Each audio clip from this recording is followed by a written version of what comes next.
Hi, I'm Natalie Porter, the Director of International Education and Boarding here at Toorak College, and I'm joined by the lovely Iris, who's going to introduce herself. Hi, my name is Iris and I'm from Shanghai, China, and I'm the boarding house supervisor and international student coordinator of Toorak College.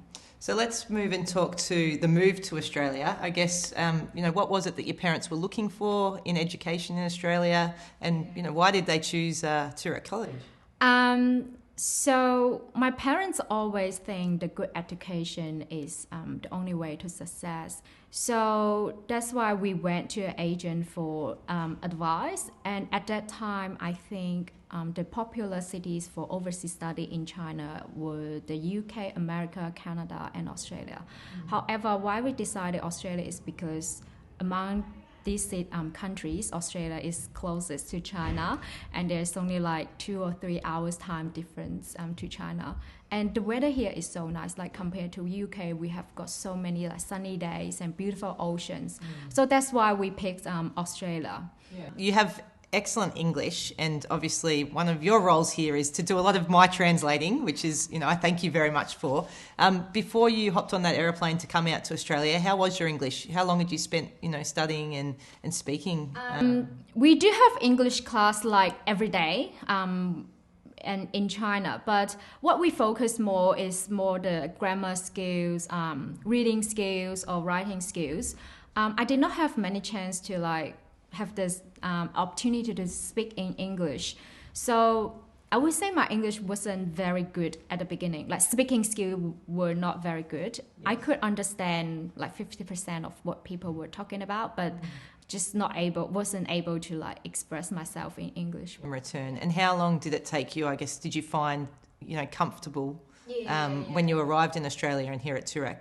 Did it take 6, 12 months to really start feeling confident in your speech? About, I couldn't remember how long it took, but I think it's only taking like a few months because I realized that this is the issue. I understand what people are saying, but I just don't know how to say in English. Or even I know I was so shy to say because I'm so scared that I'm gonna make mistake and people are gonna laugh at me, which actually people won't do it. But it's just in my heart, I thought this was gonna happen. So I worked very hard and took all the opportunities to just speak in English with different people. Start from the international students first, from the other country, because I feel we are on the same level, on the same page. That's right. And I just more comfortable, and then start with the teachers and then the day girls.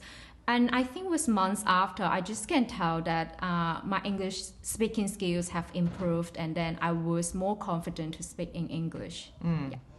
And how old were you when you moved to Toorak?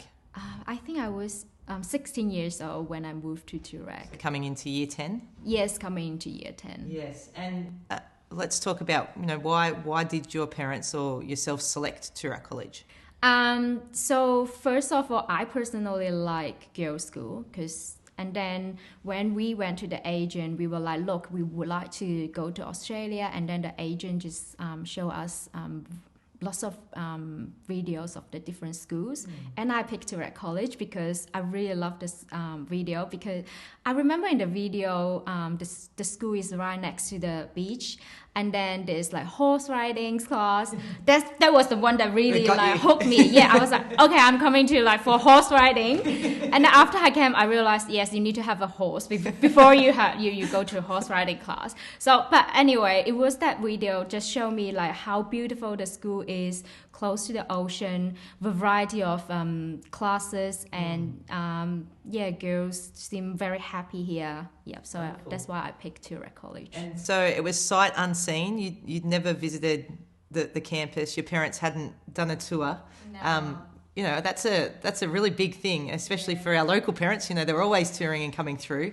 For an international student, I guess it is. You just got to go with gut instinct, and obviously you had a good feeling about what Toorak College was going to offer you. So I guess in terms of, aside from the beautiful seaside and the lovely campus, what were some other things that really enticed you about the program, whether it was academics or the extracurricular or even the boarding house? Yeah, I think it's the academic first, because our school is doing really well for us, we always look at the ranking, and the school has good ranking. And also the boarding house is another big part of it, because, well, my mom and me didn't want to go to homestay. We would like to stay at a school together with the other students, international students.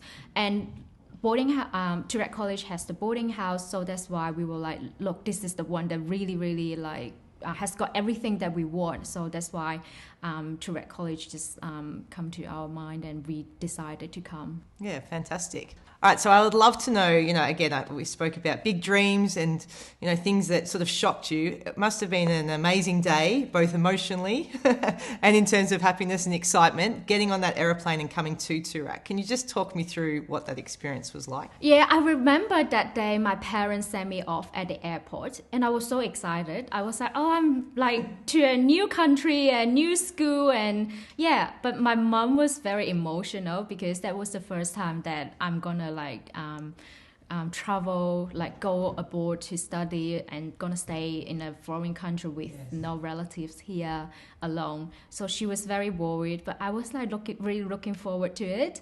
I wasn't very nervous at all because I'm just like, the excitement just covers like all my nervousness and the uncertainties, things like that. And that time I had another Toorak girls called Eileen together with me on the same flight. So I feel like I've got friends around, and I wasn't that nervous. Yes. Yeah. And so when you arrived, the plane touched down in Melbourne. Yeah. Tell me about that. Can you remember what that day felt like? Okay. Because I've never been to Australia. And before I came to Australia, all my impressions of a foreign country were from the movies or TV shows. And most of the TV shows, they were set in New York. And I was like, okay, like all the foreign countries are the same as New York, with modern city, tall buildings, lots of people, busy, crowded. And when the plane landed, I was like, oh, like Australia, I just found out Australia is completely different from New York. It's more natural country. People here are more relaxed and chilled, and it's just different. So yeah. And so, Iris, tell me about your first day, first week at school, being an international student within an Australian environment. Yeah, it was. For me, it was just like mind blowing, like because there was so much happening. But very luckily, I went to the IELC, like English Language Learning Center first, and the teacher there just know what to do, like how to help us to settle in well. And also, I have lots of helps from the other international students who arrived here before me. They offer me lots of help and tell me like what's happening at the school, where you should go for seek help if you have something unsure. So that's what was my first week. I settled in quite quickly because it was just like 1 or 2 days. I was like, oh, I don't know what was going on. But then after, with the help from the teachers and other international students, I then start to know what should I do every day? Yeah. Yes, yeah. What the culture is like, where you need to be, different rooms, all those sorts of things. So the transition was quite good. And in terms of academics, what subjects did you complete in your VCE? Well, I did EAL for the mathematics, food and technology, Chinese as first language, and I think that's all. Yeah. And what were your, I guess, when you came to Australia, obviously your aspirations were to study abroad at high school, but I'm sure that there was sight for you that you wanted to attend university. So what was your intentions?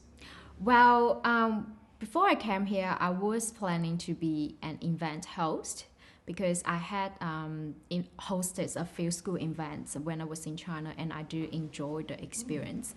And then in the uni, I was thinking to just like work in the marketing field or help with my dad's company. So that's why I study commerce in the uni. Yeah. If we talk about that process here at Toorak and the career selection, how did you feel supported by the school going through that? Yeah. Well, because in year 10 you get to learn lots of different subjects, and then I think by that time you have an idea of like, what would I like to do for my VCE, what I'm really good at. You will shape your what your goal for your VC goal. And then if you have something that really unsure, the school teachers are always here to like help you answer your questions. And we have our career teacher, Mrs. New, here to like help with us. She will ask you about what would you like to do in your future, your future aspiration, and your career for your future, things like this. And she will sort of help you to navigate your pathway to the university, which also offer me lots of support and help at that time as well.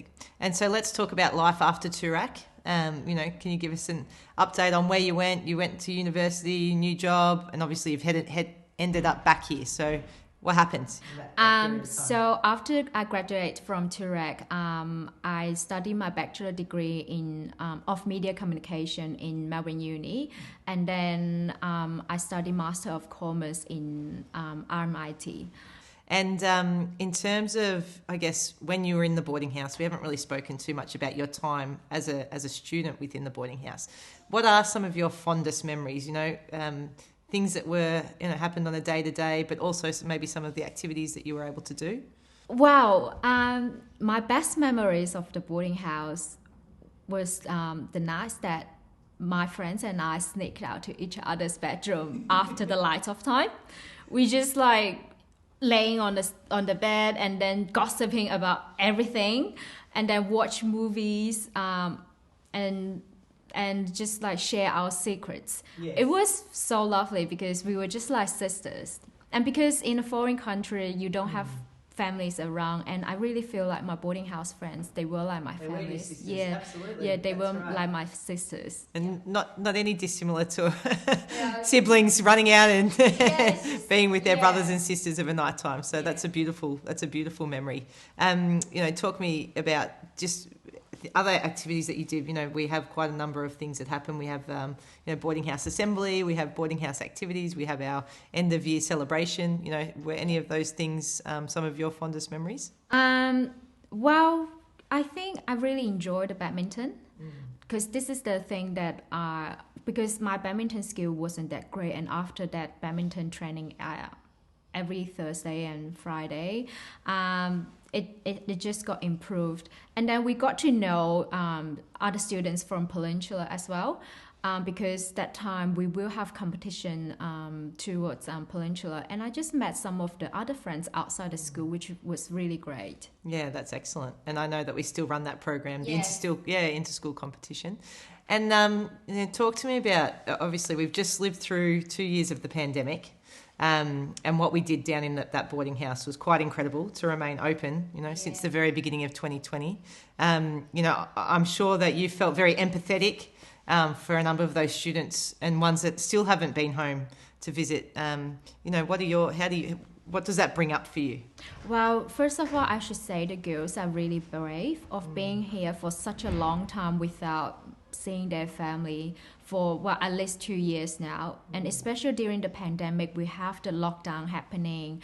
Girls were not able to go out because for precaution reason. So I really, really think our girls are doing a great job of staying here to focus on their study. And also the boarding house also managed to offer some in-school activities for them. Like we had cooking happening in the common room, and we had ice cream making, which the girls love it, happen in the food take room. And also when the lockdown was finished, we managed to organize homestay for the girls, which to give the girls a new environment and a family vibe to like live in for a short while, which also helped the girls to like refresh as well. Absolutely, that's right. So I guess any advice for a young girl like Iris in China or in Vietnam or in Thailand, anywhere around the world that is considering making the big jump across the ocean and coming to Australia, what advice would you leave them with? Well, I think if you're thinking of joining in Toorak College or like coming to a foreign country, you might still be struggling, unsure, or even a little bit scared, which is very normal because I was feeling the same at that time. But however, I would say this is going to be the most rewarding and bravest decision you're going to ever make. Because the thing that you learn here and the experience you're going to have here is really going to benefit your lifetime. And you will learn new culture, new perspectives, and also make friends from all over the world, which is very useful for your future because it just enhances your friendship network as well. And it's just and you will be more confident and more independent. Just all of these qualities are gonna help you to success in your future. Yeah, fantastic. Well, we're so lucky to have you here at Toorak. Thank you so much for spending time with us today. That's all right. Thank you.